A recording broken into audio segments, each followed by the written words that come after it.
Welcome to the show. Rate and review at kevinmd.com/rate. Subscribe at kevinmd.com/podcast. Today we welcome back on the show Cory Fawcett. He is a general surgeon and he's the author of the fantastic book series, the Doctor's Guide book series. His latest KevinMD article is titled, Should Physicians Own Timeshares? Cory, welcome back to the show. Good to see you again. Hey, thanks for having me back again. I enjoy working with you. So for those who didn't get a chance to listen to our first episode, it's probably more than a year and a half ago, just briefly share your story and journey to where you are today.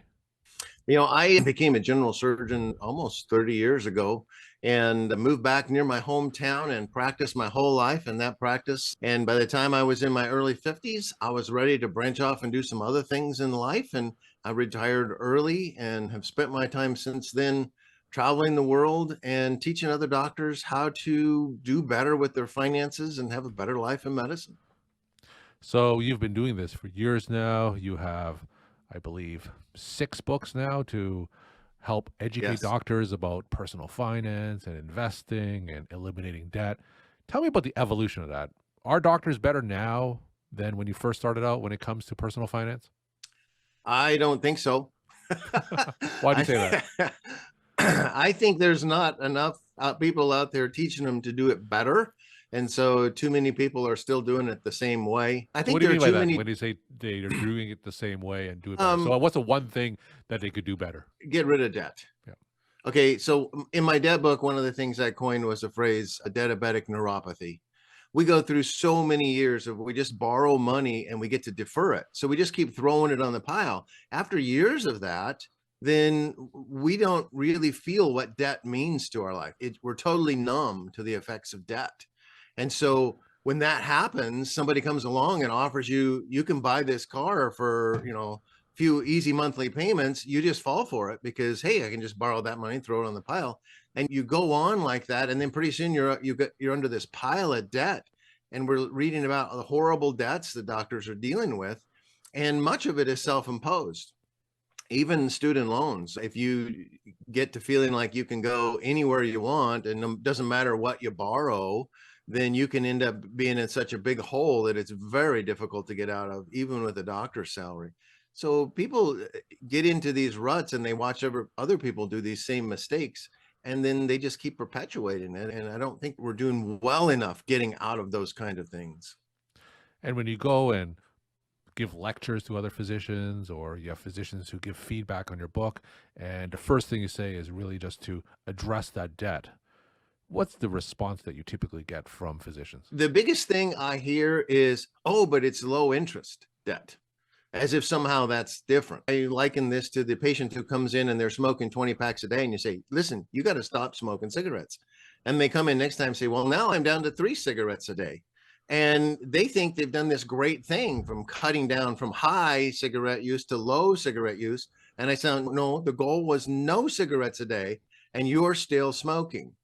And so that's the same thing with debt. In order to become wealthy, you need interest accumulating on your side of the table, not on the bank's side of the table. You need to be an earner of interest, not a payer of interest. And too many people fall into that. Yeah, but it's a low interest, so I'm not going to pay it off. And then they just get into that same rut of I'm just going to perpetually have debt, and they never get out of it. And I think those days of zero interest or low interest loans are coming to an end now, especially now with the Federal Reserve continually raising interest rates to fight inflation. And one of the silly things I hear is people say, oh, now the interest rates are so high, should I still buy a house? And I'm thinking, what do you mean interest rates are so high? They still haven't got up to where it was when I bought my house, and it was all fine then. They've just gotten so used to interest rates being artificially low that they think that's normal now. And they think this is now high interest. But I was paying 8% interest when I borrowed a house. And in the late 70s, people were paying 20% interest. Yeah. And people are griping that now it's 4.5%. And what are we going to do with this high interest payments? And they've got a warped sense of reality. They just got used to what it was recently. And then that's what they think it should be. All right. So let's talk about your latest book and your articles titled Should Physicians Own Timeshares? Now, of all the topics you decided to tackle timeshares. So tell me about the events that led up to you writing your book and article. I kept hearing people say wrong stuff about timeshares because Right now, if you listen to somebody talk about timeshares online, 99% of them are bashing timeshares. And I kept listening to it over, and I would hear somebody say something like, well, you get sick of going to the same place every time. And I say, yeah, but that's not true. I mean, I've owned my timeshare for 30 years. I've never actually stayed at the one I own in 30 years. And this guy thinks that you have to stay where you own. And I kept hearing all of these mistaken things and realizing there's a lot of physicians out there. And I believe every physician should own a timeshare. But there's a lot of physicians out there who are believing these things that they're hearing. They're not hearing the real story, and they're losing thousands and thousands of dollars by not knowing the truth. And I finally just got fed up with hearing all this stuff and said, somebody needs to write the other side of the story so people actually hear the truth, that they understand timeshares are not this horrible thing. And so I set out to do that and try and straighten the record so doctors wouldn't miss out on this great travel hack. So tell me, what are some of the biggest misconceptions when it comes to timeshares?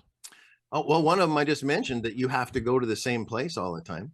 I've never been the same place. There's over 4,000 timeshares in my trading group, and I'm never going to be able to go to all those places. That's one big misconception. The other one is that people keep telling me that they're expensive, yet you can buy a timeshare for less than $1,000. You can get them for free. Since when is free expensive? The other ones are like, they complain about the maintenance fees. Okay, so let's take an example of that. When you learn to use your timeshare correctly, I own 1 week of timeshares, and this week I went on 8 weeks of timeshare vacations. I have to pay about a $700 and something maintenance fee every year. And when you divide that by 8 weeks, I'm paying less than $100 per week of vacation to have this thing. How is that expensive? The people who think that they're expensive are the people who stay home, don't use it, and have to pay. What if you owned a nice expensive car that's set in your garage and you paid insurance on it, you paid for upkeep, you paid to store it in your garage, and yet you never drove it? That would be a total waste of money. And there's so many people running around there not using their timeshare and blaming the timeshare for it being a waste of money. I went around asking people at one of the things I love about my book is the last chapter was interviews with people at the swimming pool. Okay. And I just went around and interviewed people, asked for their tips and tricks for timeshares. And the final question I asked every single person was, did you get good value for your money when you bought your timeshare? 100% of them said yes. No one sitting around the pool thought they weren't getting good value for the timeshare. But when you listen online, no one is saying timeshares are a great value. They're all telling you how expensive they are. And after somebody on their radio show tells you how bad timeshares are, then they tell you about this timeshare exit company that they can get you into. And you realize they're getting paid to tell you how bad these are. And so, you know, some of these stand out so bad when people say them that, you know, it's like hearing the fingernails on the chalkboard to me. And it's like, somebody's got to stand up and say that this is not correct. You said earlier that every physician should own a timeshare. Why is that? The thing is, there's a certain kind of person who's best to own a timeshare. And one of the big complaints and the reason people don't use it is the wrong people buy them. And physicians are the right people. I have a whole chapter in the book on how to determine if you're the right person to own a timeshare. One example is people who only have 2 weeks of vacation a year. If you only have 2 weeks of vacation in the year, you have no business buying a set vacation to be going on every year, because you're going to use your 2 weeks for something particular that you need to do this year. You're not going to have time to use your timeshare this year, and you're going to be mad at the timeshare. But the thing is, you didn't have the bandwidth, you didn't have the space in your schedule to be owning a timeshare. Doctors have enough vacation time. One of the other problems is people buy it who don't have money to travel. They think they're going to save money. They work at the local mill and they want to save money on their vacations, but they can't afford to buy 4 airplane tickets for their family to go to this place, someplace every year or twice a year. Physicians have the money to actually travel and go on nice vacations. And so if you think about some of the things that cause people to think that they're bad, they're self-imposed problems, they could have been avoided. Physicians don't tend to have those problems. And so physicians fall into the group of people who would greatly benefit from saving a lot of money by owning a timeshare. So I think every physician should own just one timeshare. You don't need to own multiple. I own 1 week of timeshare, and I went on 8 weeks of timeshare vacations so far this year. Once you're in the system, you can use all the available inventory to your advantage, but you got to get in the system. And if you want to go on multiple weeks, you don't need to buy multiple weeks. You just need one and learn how to use the system. So physicians just make, I think it's not should physicians own a timeshare, it's every physician should own a timeshare. So take us through a scenario. Let's say I'm in some type of exotic location or vacation. I get an invitation to go to one of these timeshare lectures, these proverbial timeshare lectures. Yeah. So tell me the questions I should be asking myself to make sure I'm the right fit for this. And tell me some of the things that I should look out for when I go to this presentation. Well, the first thing I'm going to tell you is don't go to the presentation. Never, ever go to a timeshare presentation. And the reason is because while you're there, what's going to happen is you're going to be sold a timeshare at top dollar, high price with their commissions involved. You want to always purchase your timeshare on the secondary market. You want to find that guy who worked at the mill, has 2 weeks of vacation. He bought it. He was talked into a timeshare at one of those deals, and he bought one, and he shouldn't have. And a few years later of not being able to use it, he's now giving it away just to get out from under it. He doesn't want it anymore. That's the one you want to get. So I get those deals all the time. I never go to those. Every time I check into a timeshare, I am accosted with, you need to come to this meeting. And I always say, no, I'm busy. I can't do that. I don't go to the meetings. I unplug the telephone in the room so that they can't call me, invite me to the meeting. Don't go to the meeting. Now, how do you tell if you're the right person? What they will tell you and what they determine is you are over 25, you are married, and you make at least $50,000 a year. That's who they say should have a timeshare, because really that's the people they can talk into getting one. And they can make a sale. But that's not what you want. You want to know that you have at least 3 weeks of vacation available to you, that you have enough money to go to nice locations with your family every year. You can afford a trip to Orlando is very expensive, and the housing isn't the biggest cost in that trip. I recently went to a meeting in Orlando, and for me to be at the meeting at the hotel they were having it was going to cost me $1,250 for the 5 nights. I found a timeshare, a $9 Uber ride away for $199. And I stayed in a nicer place than these people at the hotel did for $1,000 savings. So those are the kind of things that you should be thinking of, that you have the money, you have the time, you like going to these kind of vacations. And if you like that, then you are a candidate.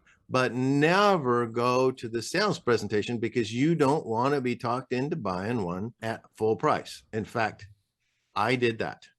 That's how I got my timeshare. Way back when I didn't know what was going on, I wanted this $25 buggy ride through town for free.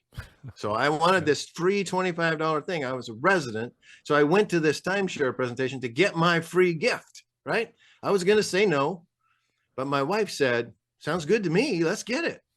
And we ended up buying the timeshare. It was the most expensive buggy ride I ever went on. And I wish that someone had written a book like this for me when I was first starting out, so that I wouldn't have paid full retail price for my timeshare. But even at full retail price, it has been a huge savings and a great bargain over the 30 years we've owned it. Imagine how much better it would have been if I could have got it for a bargain basement price, 99% off or something. So tell me the process of that. So you mentioned buying it from the secondary markets. What are the specifics? How does one go about doing that? So there are some brokers who specialize in these timeshare sales. An example that people hear a lot about, and you see them advertised a lot, is a place called redweek.com. That's one example. Timeshare User Group is another good example. And what they do is they're basically like a classified ad section for selling timeshares. Because a lot of people, you get old, you're not going to travel anymore. Your kids aren't going to be they don't qualify to be a good timeshare owner. And so you're going to get rid of your timeshare. And so this is where you go to get rid of it. and you try and sell it on the secondary market, and you're going to sell it for close to nothing anyway, unless it's a very expensive location. Like Hawaii still sells for good even on the secondary market. But so those places have a bunch of inventory for sale, so you go and you join their site, and then you can shop through the inventory and pick out a place that you like. And the thing that you're looking for is that you want a place that people will want to go to. Okay. If they want to go to it, it's going to have a higher trading value for you, and you can get more value in making your trades. And so, for example, you don't want to buy a place on the Mexican Riviera in July. It's too hot in July in Mexico. That's not when people want to go to Mexico. They want to go to Mexico in January and February. You buy a place there in January and February. If you're looking at a ski resort, you want to buy a place that you're buying it during ski season. Some places now have the point system or credits, and you're not buying a specific week. So then that doesn't play into it. And you also want to pick a place with a lower maintenance fee. The maintenance fee is basically dependent on the cost of living at the place the timeshare is. If you own a timeshare in New York City, you can guarantee that it will cost them more to keep that place up than if you owned a timeshare in, Boise, Idaho, where the cost of living is not nearly as high. And so buy something in a place where the cost of living is less, so your maintenance fees will be lower. And so you would then say, okay, I'll take this one. And then Red Week or Tug or whatever group is doing the brokerage, they will take care of brokering the deal and make sure that the trade happens. And you end up owning the timeshare, and then you want to contact that timeshare and make sure that they fully understand that you're the new owner. And then you can begin trading your timeshare and enjoying it. And when you buy at a secondary market, like, is there any consumer protections, like in a way to vet these offers to make sure they're legitimate or make sure they're not scammy? I don't know the answer to that. I don't know if because what I would do is use a business that's been around for a long time is doing this. The two I mentioned are some of the older ones. The one who just came up, and especially don't do one who contacted you. When somebody calls you on the phone about selling your timeshare or calls you on the phone about buying a timeshare, those are not the people you want to be dealing with. You want to have contacted them, and you can check their consumer protection agency. You can see what people have complained about them if they have any complaints. One of the things I don't recommend is people who want to get rid of theirs, to go to these timeshare exit companies. Okay. There are lots of complaints and lawsuits against these people. They take your money and don't do anything. But when you're brokering a sell and you're buying it for close to nothing, it's hard for you to think that there's some downside to you as far as risks that you got screwed out of your $1 that you paid for your timeshare. If you're using a reputable company that's been around for a long time that's trading timeshares like that for sale, I don't think you're going to run into such a problem. We're talking to Cory Fawcett. He's a general surgeon. He's the author of the Doctor's Guide book series. His latest book is A Guide to Loving Your Timeshare. Cory, what are some of your take-home messages that you want to leave with the KevinMD audience? I think when it comes time to getting your best vacation values, and doctors love to have vacations and they need them, I think you need to look at timeshares. Don't listen to the hype that have told you that they're terrible. Find out for yourself what's really going on, and ask somebody who's really successfully using their timeshare how they do it and what's their experience like. Don't listen to the people at the water cooler who are griping about it, because most of those people really don't know how to do it right.